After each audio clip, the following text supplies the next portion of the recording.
When I heard Disney's next animated feature was going to be Tarzan, I remember thinking to myself, yeah, that sounds about right. I mean, it is a pretty well-known subject matter, and it does lend itself to animation. And at the same time, I was wondering if it might have the same impact that Robin Hood had, you know, where people would actually be introduced to it through the Disney version as opposed to other forms of media.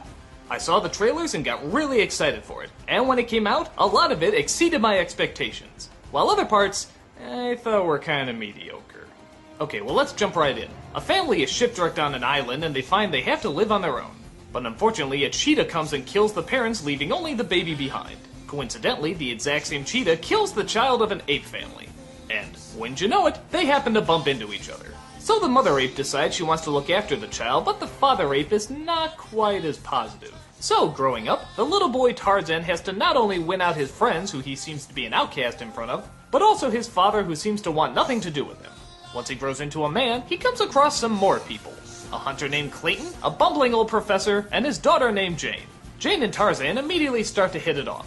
And Jane starts to show him all about the human world, while he starts to show her all about the animal world. A romance is born, and of course an evil villain is discovered. Okay, so what's good about the movie? Well, the animation.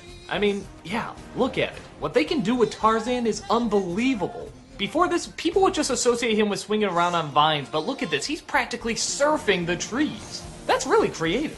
Tarzan himself is a pretty decent character. I mean, he does all the stuff you want him to do. He snarls, he sneers, he roars. But he does have those big puppy dog eyes, and he does manage to be sentimental at certain moments. Jane is my example of a damsel in distress done right.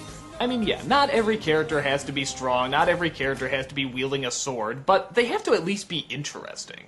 And Jane, despite the fact that she has to be saved all the time, is interesting. She's polite, but she's eccentric. She's clumsy, but she's got a good heart. And it sort of makes sense that she'd have to be saved all the time. I mean, she's out of her environment, but she still contributes in being the education for Tarzan and also the emotional center. So yeah, I think she's a fun character.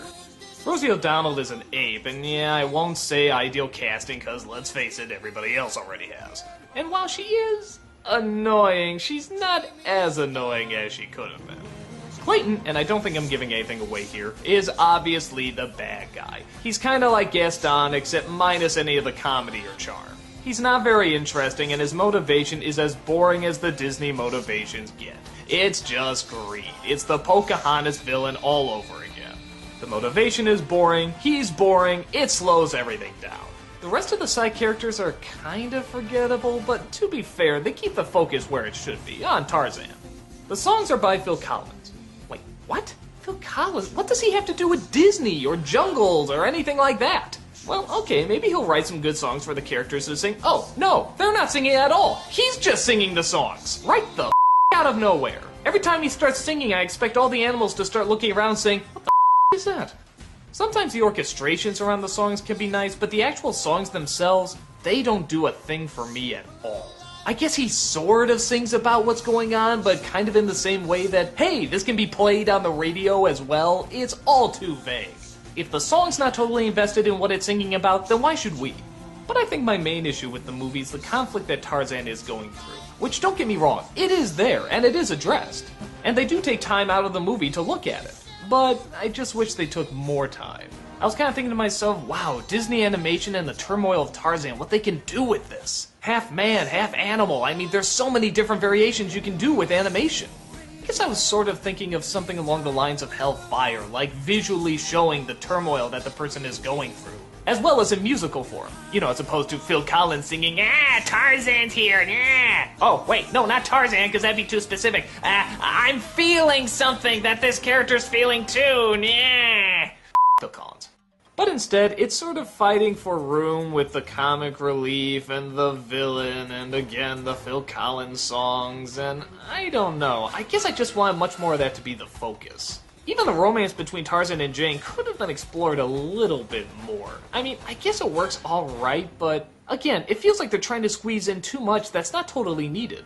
Like his childhood, you could have really gone into him trying to fit in, and yeah, they do, but it's mostly played for laughs. I like the scene where he tries to cover himself in mud and turn himself into an ape, but that's only for a few seconds.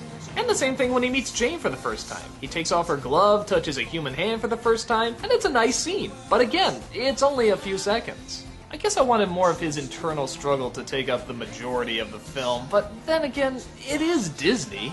I mean, I can't expect all the characters to be like Frollo and Hunchback of Notre Dame. I mean, maybe I'm just getting spoiled. It's just this thought that Disney wants to get better and better, and in many respects they are. So when a Disney film doesn't take advantage of a really great opportunity, especially when it looks like you only have one shot at it, it's kind of a letdown. Especially when it's just thrown away to the same greedy plot device that the villain provides. You know what? They're in the jungle. Why do they need a villain? Everything's already trying to get them.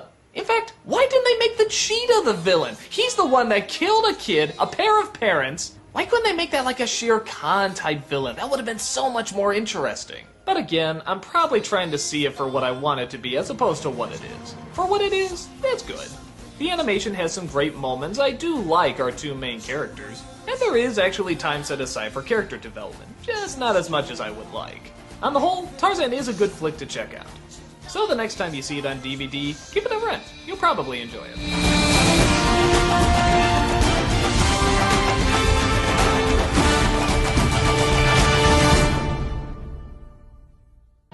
Well, the sequel to one of my favorite films of all time has finally come out, Fantasia 2000. This is what Walt Disney originally wanted to do. He wanted to continue the Fantasia legacy by having new movies come out. But since the first one didn't do so hot, they decided to scrap that idea. However, the popularity for Fantasia kept building, and they decided to finally do a sequel years later. It's fantastic, it's brilliant, it's stupid and lame. It's new and inspiring. It's old and's been done. It's a creative, magical experience. It's a complete sellout by every means of the word. So, as you can imagine, my emotions run pretty high with this movie. But, in keeping with the Disney tradition, the stuff that's good is really, really good. I guess the best way to go about it is just to talk about the segments. It starts off with Beethoven's Fifth Symphony, and they're trying to do what they did with the first film by having the abstract art try to match the music. At times it does, but for the most part, it's trying to tell a story. Like how there's this mama butterfly and this baby butterfly, and they try to get away from these evil black butterflies. And yeah, if it's trying to go abstract, why are you trying to put a coherent narrative to it? And on top of that, sometimes the coherent narrative doesn't match the music, so it doesn't even work in that sense. But it's got a few good visuals in there. Next we have the Pines of Rome with the flying whales. This is awesome.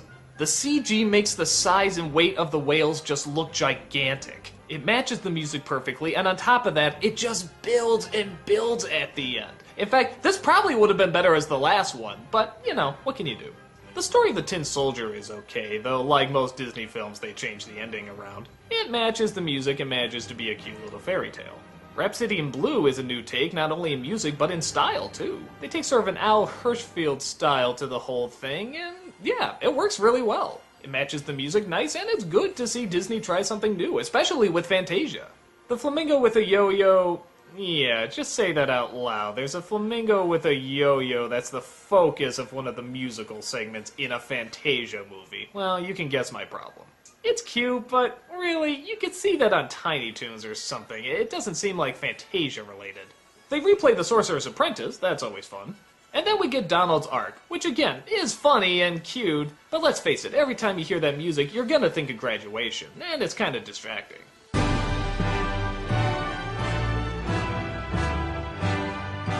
It gets a few laughs though, so I guess it works fine. And the last one is the Firebird Suite. Again, some of Disney's best animation here. Mixing some of their classic style of animation, but also mixing some new stuff. Is it me, or does that sprite look very anime-ish? Well, this one matches the music great, it looks great, and it's a nice finale. Though, again, the whales would have been a little better, but I'm just nitpicking. Unfortunately, we also have celebrity appearances. That's Steve Martin, probably at his worst. Could I have my violin, please? Ah, thank you. All right, boys, let's... Oh, sorry. Could I have another stick thingy, please? We also have Bette Midler, James Earl Jones, Angela Lansbury, Penn and Teller. Oh, for God's sake, Penn and Teller? Really? That's like when they invited Beavis and Butthead to the Oscars. Just something doesn't seem right here. Some of them can add a little bit of class and dignity, but most of them are just spending time either congratulating what a great movie it is, even before it's done, and the rest of them are just making really painful jokes. Oh, and camera back on me. Camera back on me. Yeah, the look on that woman's face says it all.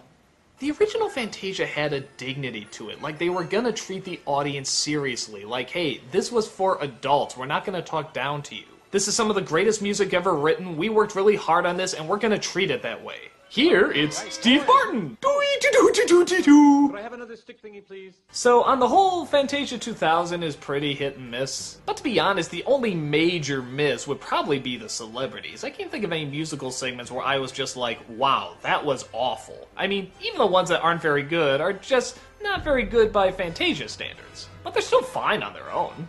And as I said before, the stuff that's good is incredibly good. This is some of Disney's best animation in years. It allows them to just be creative, do what they want, just let the animation breathe. There's a sense that there wasn't as many limitations to this, and you know what? It really does show half the time. The other half, not so much. So honestly, despite its flaws, I still highly recommend it. Is it the first film? No. Do any of them meet the power or seriousness of the first film? No. But some of them do come close. Overall, I really like it. Yeah, I hate sitting through the celebrities and some of the other musical segments as much as you do, but the payoff is just too good of a payoff. I say definitely check it out. Just have the fast forward button on standby.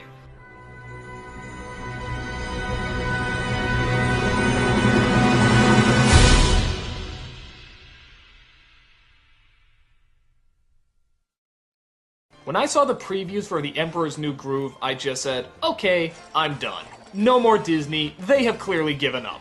What, David Spade is a llama? Really? This is your movie? These are the people that brought us Snow White and Sleeping Beauty and The Lion King and... David Spade as a llama? No, just no.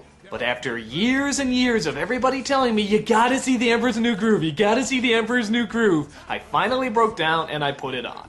And... better than I thought, but I don't know if that makes it good. At least not for me.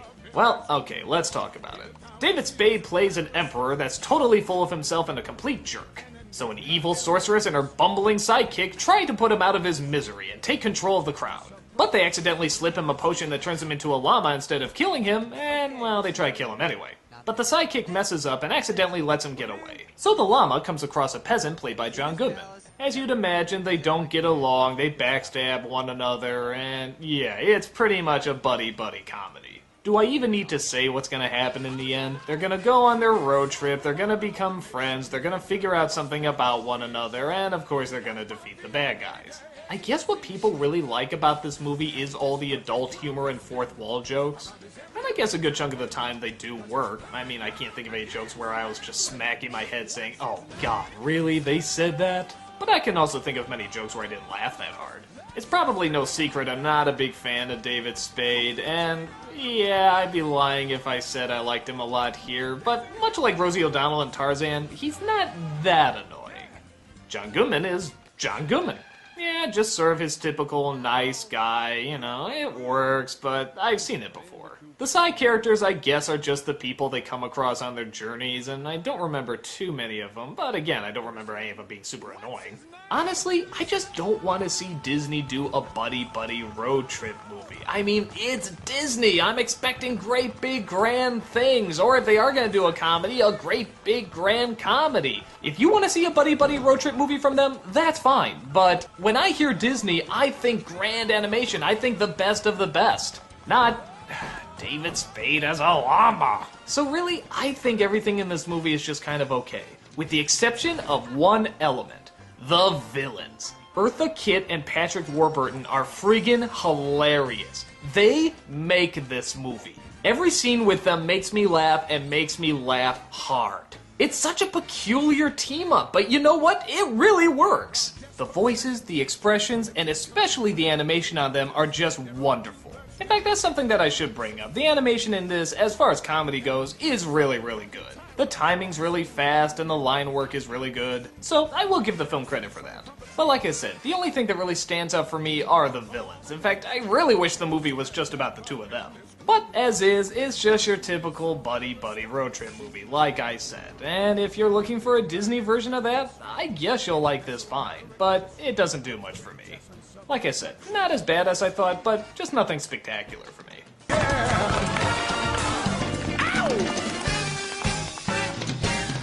Ha! Boom, baby!